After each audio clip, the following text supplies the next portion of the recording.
Neat ಪರೀಕ್ಷೆಯಲ್ಲಿ ಅಕ್ರಮ ಖಂಡಿಸಿ ಪ್ರತಿಭಟನೆ ಹಿನ್ನೆಲೆಯಲ್ಲಿ ನವದೆಹಲಿಯಲ್ಲಿ 16 ನಿಲ್ದಾಣಗಳಲ್ಲಿ ಮೆಟ್ರೋ ಸೇವೆ ಸ್ಥಗಿತ ಆಗಿದೆ.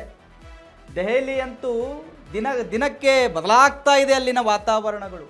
ಈ ಒಂದು ನೀಟ್ಗೆ ಸಂಬಂಧಪಟ್ಟ ಹಾಗೆ ನೀಟ್ ಪರೀಕ್ಷೆಯಲ್ಲಿ ಅಕ್ರಮವನ್ನು ಖಂಡಿಸಿ ಪ್ರತಿಭಟನೆ ಹಿನ್ನೆಲೆ ನವದೆಹಲಿಯಲ್ಲಿ 16 ನಿಲ್ದಾಣಗಳಲ್ಲಿ ಮೆಟ್ರೋ ಸೇವೆ ಸ್ಥಗಿತ ಆಗಿದೆ. ಜನಪಥ್, ರಾಜೀವ್ ಚೌಕ್, ಪಟೇಲ್ ಚೌಕ್ ಮತ್ತು ಸೆಂಟ್ರಲ್ ಏನು ಸಚಿವಾಲಯಗಳಿದ್ದಾವೆ ಅಲ್ಲೆಲ್ಲವನ್ನು ಸೇರಿ ಒಟ್ಟು 16 ನಿಲ್ದಾಣವ ತಾತ್ಕಾಲಿಕವಾಗಿ ಬಂದಾಗಿರ್ತಕ್ಕಂಥದ್ದು. ಸೆಂಟ್ರಲ್, ಸೆಕ್ರೆಟರಿ ಸೇರಿ 16 ನಿಲ್ದಾಣಗಳು ತಾತ್ಕಾಲಿಕವಾಗಿ ಬಂದಾಗಿದ್ದಾವೆ. ಭದ್ರತಾ ಕಾರಣಗಳಿಂದ ಮುಂದಿನ ಆದೇಶದವರೆಗೂ ಬಂದನ್ನು ಮಾಡಲಾಗಿದೆ.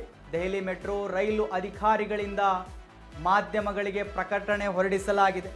ಎಸ್ ವೀಕ್ಷಕರೇ, ನೀಟ್ ಪರೀಕ್ಷೆ ಯಾವ ಮಟ್ಟಿಗೆ ಸದ್ದು ಮಾಡ್ತಾ ಇದೆ, ನೀಟ್ ಪರೀಕ್ಷೆಯ ಪ್ರಶ್ನೆ ಪತ್ರಿಕೆ ಲೀಕ್ ಯಾವ ಮಟ್ಟಿಗೆ ಸದ್ದು ಮಾಡ್ತಾ ಇದೆ ಅಂತ ಹೇಳಿದ್ರೆ, ದೆಹಲಿಯಲ್ಲಿ ಕಳೆದ 3 ದಿನಗಳಿಂದ ಏನೇನು ಆಗ್ತಾ ಇದೆ, ಏನೇನು ಅಸ್ತವ್ಯಸ್ತ ಆಗ್ತಾ ಇದೆ ಲೆಕ್ಕನೇ ಸಿಗ್ತಾ ಇಲ್ಲ. ಬಸ್ ನಿಲ್ದಾಣ, ಪೊಲೀಸರು ಲಾಠಿ ಚಾರ್ಜು, ಕಾರ್ಗಳು ಪುಡಿ ಮಾಡೋದು, ಕಾರ್ಗಳ ಗ್ಲಾಸ್ಗಳನ್ನು ಒಡೆದಾಕೋದು ಎಲ್ಲ ನಡೀತಾ ಇದೆ.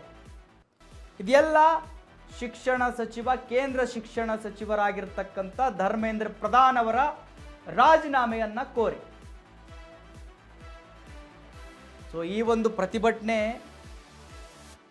ಬೇರೆ ಒಂದು ತಿರುವನ್ನೇ ಪಡೆದುಕೊಳ್ತಾ ಇದೆ. ಕಳೆದ 25 ದಿನಗಳಿಂದ ಶಾಂತಿಯುತವಾಗಿತ್ತು ಪ್ರತಿಭಟನೆ.